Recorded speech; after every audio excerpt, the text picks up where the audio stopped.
Coach, over the past 2 games, what have you seen from Jaylen in terms of how he reads the game? It seems like things are slowing down a bit for him. He's processing things in the half court better over these last 2 games. Yeah, he's been better. He's improved. He's understanding how defenses are guarding him, and every night is different. He has to just read the game. And I had a few late in the game that got away from him a little bit, and too many balls got tipped late, and kind of let him back in it. But for the most part, much better than earlier in the season.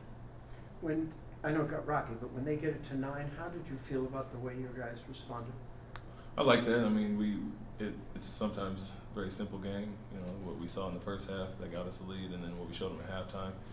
And at times, for sometimes younger players, it gets too easy. You go away from what got you there. So they did increase their pressure and bring the big up and pull the weak side in some. And we just have to obviously get to the pocket or find our weak side. And a lot of those balls got tipped, but I did like our response to battle back.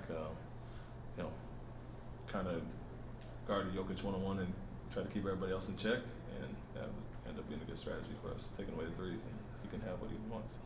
You mentioned the other day trying to find more balance, I guess, between incorporating some sets for Jaylen and Alp, the 2-man game between them. How did you feel about the balance offensively tonight and what you saw out of those 2 guys? It was decent. I mean, I think tonight with certain guys that we're trying to pick on, we may not feature our guards totally. Obviously Jaylen's going to handle a ton, and so will Fred, but we had some other matchups we felt good about, and got to add Dylan and even Jabari there late in the game. So I like the balance overall. I wouldn't say as much Jaylen and Alpi as trying to incorporate everybody, and we saw some things that we liked, and that gave them problems. I know they were able to get back into the game later on in the second half, but how did you feel about the way you all played defense in the first half? It was good. I mean, they scored a low number, and 86 for the game is always great.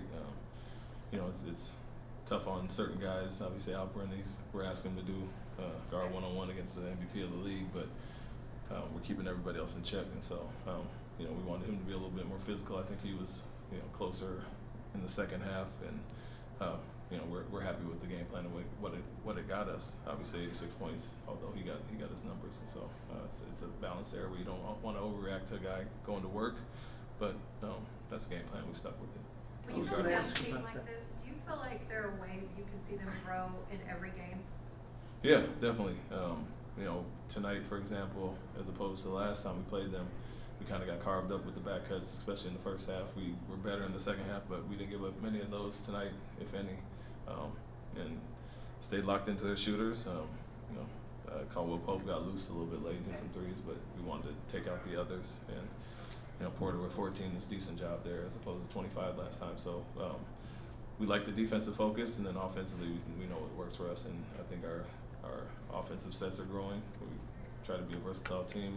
The post-ups, pick and rolls, isolations, off-ball actions, and I think we're growing in that area.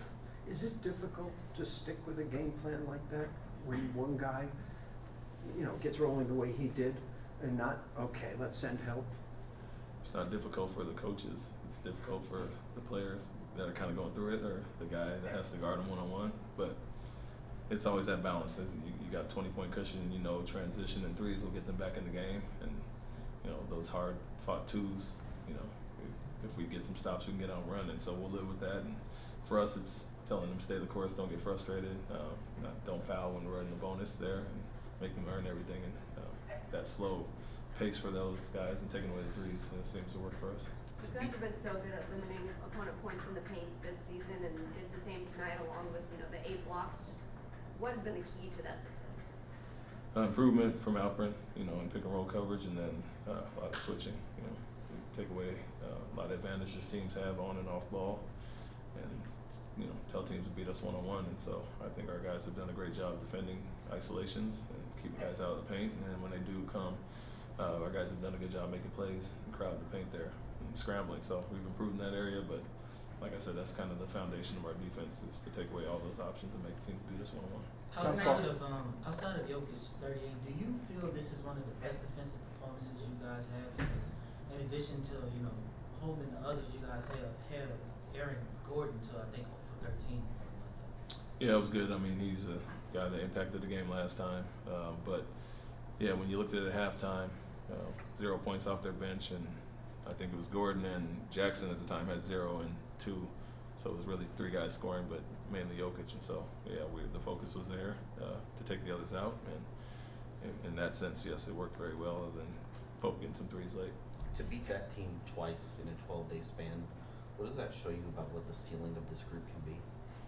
Yeah, it's an accomplishment. I mean, we take every game as a different challenge, and you know, just as a win's a win, but we also understand what they're missing, so we're realistic about that. But you can only play who you have in front of you, and know they're a different team with Murray, so they're searching, and you know, everybody goes through that at some point during the season, and we'll take it and learn from it and grow. But yeah, it's another win against the defending champion. So kind of following up on the defense, Jaylen Green had several deflections in the first quarter. A lot of talk usually about his offensive game, but what's been the biggest difference on the defensive end from last season to this season?